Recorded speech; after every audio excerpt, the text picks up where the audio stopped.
बेटी, तुम्हें ये सोचकर खुश होना चाहिए कि भगवान तुम्हें जो सब दिए हैं बहुत सारे लोगों के नसीब में वो भी नहीं होता। और जो लोग तुम्हारे साथ इतना गलत किए हैं, भगवान उन्हें कभी माफ नहीं करेंगे बेटी। देखना तुम, एक दिन उन्हें उनकी किए की सजा जरूर मिलेगी। आंटी की बातें सुनकर प्रियंका को थोड़ा हल्का महसूस हुआ। कार की विंडो से बाहर का नजारा देखते देखते अचानक से उसकी नजर पड़ी एक कॉफी शॉप पे, और वहाँ पे मयंक सूची के साथ कॉफी का मजा ले रहा था।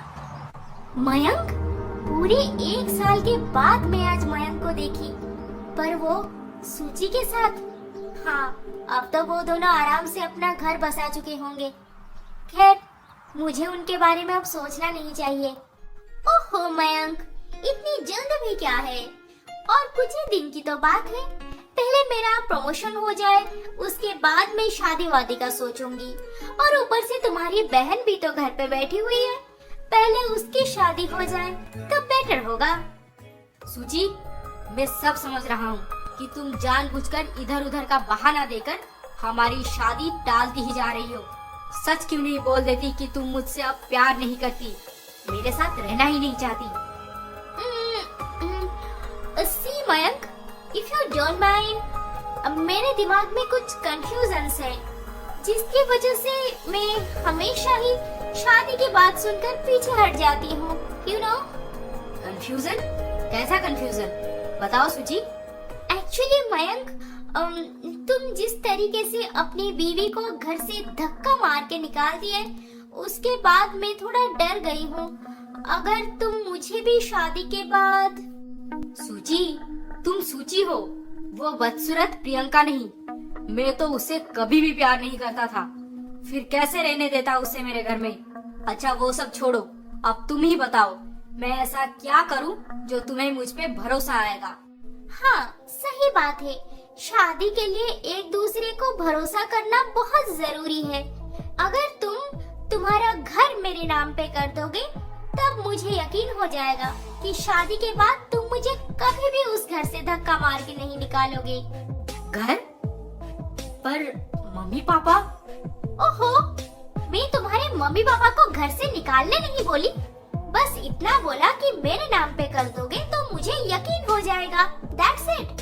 पर रहने दो मयंक, मुझे पता था जब मेरे से मन भर जाएगा तो उस प्रियंका की तरह मुझे भी धक्का मार के निकाल दोगे एक दिन। नहीं नहीं सूची, ऐसा कभी नहीं होगा। अब मैं हमारा घर तुम्हारे नाम पे कर दूंगा, आई प्रॉमिस। फिर तो मेरे से शादी करोगी ना? Oh Mayank, you are such a darling. सूची जिस वजह से मयंक से शादी करने से डर रही थी, लगता है उसका समाधान हो गया। अब शायद दोनों शादी करके एक साथ बहुत खुश रहेंगे। दिन महीने साल बीतते गए। प्रियंका का बेटा अब 5 साल का हो गया था। प्रियंका भी अपनी दर्द भरी पिछली जिंदगी भुलाकर अपने बेटे के साथ जमींदार के घर पे बहुत खुश थी। मधु, मुझे लगता है हमें प्रियंका के नाम पे कुछ प्रॉपर्टी कर देनी चाहिए। हमारी तो उम्र हो गई है, पता नहीं हमारे जाने के बाद वो कैसे रहेगी बेचारी। अरे वो बहुत बहादुर लड़की है, अकेले सब कर लेगी। आप खामखा टेंशन ले रहे हैं। और रही बात प्रॉपर्टी की, तो हाँ, हमारा चंदन नगर वाला घर और जमीन हम प्रियंका के नाम पे कर देंगे। क्या कहते हैं? ये सही रहेगा। Uncle, aunty. हाँ बेटी, आओ बैठो। मुझे एक बात बतानी है आपको।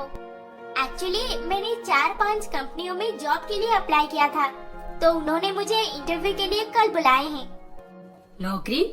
पर क्यों बेटी? तुम्हें अचानक से नौकरी की क्या जरूरत पड़ गई? तुम्हें यहाँ पर कोई कमी? नहीं अंकल, मुझे यहाँ पे किसी भी चीज की कोई कमी नहीं है। और बात जरूरत की नहीं है, मैं पढ़ी लिखी हूँ, मुझे पसंद है जॉब करना। अब तो मेरा बेटा 5 साल का हो गया है, मैं आराम से काम पे जा सकती हूँ, है ना आंटी? हाँ, पर कल इंटरव्यू पे जाने से पहले तुम्हारे लिए एक बहुत बड़ी सरप्राइज है। उसे देखने के बाद जाना तुम। सरप्राइज? आखिर क्या है सरप्राइज? ये सोचते सोचते प्रियंका का दिन बीत रहा था। मन में कितने सवाल जवाब आ रहे थे, बस कल का इंतजार था उसे। सुबह हो गई और प्रियंका भी बेबी का काम खत्म करके खुद की इंटरव्यू के लिए तैयार होकर रूम से बाहर निकली। आंटी, अंकल, मैं इंटरव्यू के लिए निकल रही हूँ, मुझे आशीर्वाद कीजिए। अरे ऐसे कैसे चली जाएगी?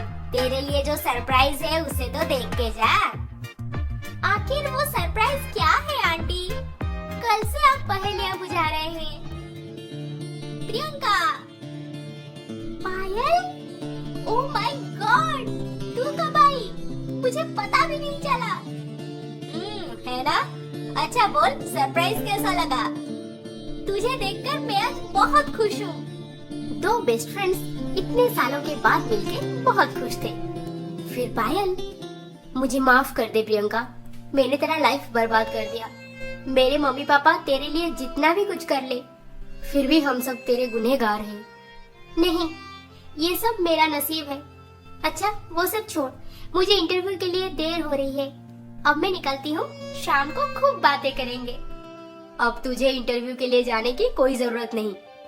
सीके एंटरप्राइजेस में जा और एचआर से बात कर ले, वो तेरा ज्वाइनिंग फॉर्मेलिटी कंप्लीट करवा देंगे। CK enterprises? पर मैंने तो वहाँ पे कोई जॉब अप्लाई नहीं किया, फिर डायरेक्ट ज्वाइनिंग? तुझे वो सब सोचने की जरूरत नहीं, बस इतना जान ले कि कोई तो है जो तेरे अनजाने में तेरे लिए लड़ रहा है। कौन है वो? ओहो, कितना सवाल पूछती है। इतना लंबा ट्रैवल करके मैं टायर्ड हो गई हूँ, अब मैं रेस्ट करूंगी। सी यू। पायल के कहने पर प्रियंका सीके एंटरप्राइजेस पहुंची और वहाँ पे उसका ज्वाइनिंग हो गया। अब प्रियंका रोज जॉब पे जाती थी और शाम को अपने बेटे के साथ टाइम स्पेंड करती थी। उसे और किसी के बारे में सोचने का वक्त ही नहीं था।